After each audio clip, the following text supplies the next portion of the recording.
Several corrupt cops shoved the boy down onto the sand. He had no idea what was happening, but in the next instant, the officers pulled the trigger without hesitation.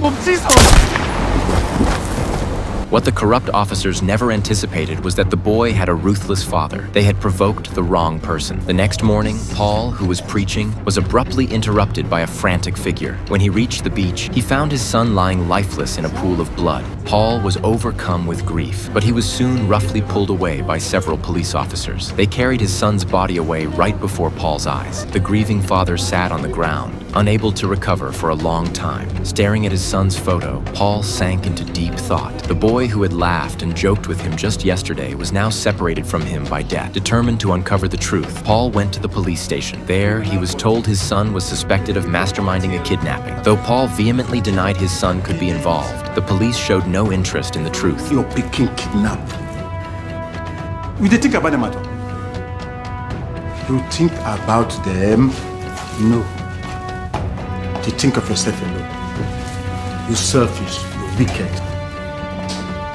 It turned out that 2 days prior, a local kidnapping had occurred. A heavily armed gang had abducted Professor Craig, the Director General of the National Energy Agency, along with her husband and newborn son, right off the street. Prior to this, Professor Craig had been dedicated to anti-corruption efforts within the oil and energy sector. Unbeknownst to her, her actions had threatened certain interests. To eliminate this nuisance once and for all, the perpetrators had kidnapped Craig's family, demanding she resign from her position. Yet they broke their promise, ultimately murdering her husband and child. To cover their tracks, they bribed the police, framing Paul's son as the mastermind of the kidnapping and making him a target for elimination. Unaware of these events, Paul sought justice for his son but found no avenue. Then a journalist named Bella approached him, claiming she could clear his son's name. Paul dismissed her claims outright, instead boarding his old friend's car. His friend urged Paul not to blame himself, insisting it wasn't his fault. But Paul believed this was divine punishment for his unforgivable sins. He could accept his son's death, but not his son being wrongfully accused. It turned out that in his youth,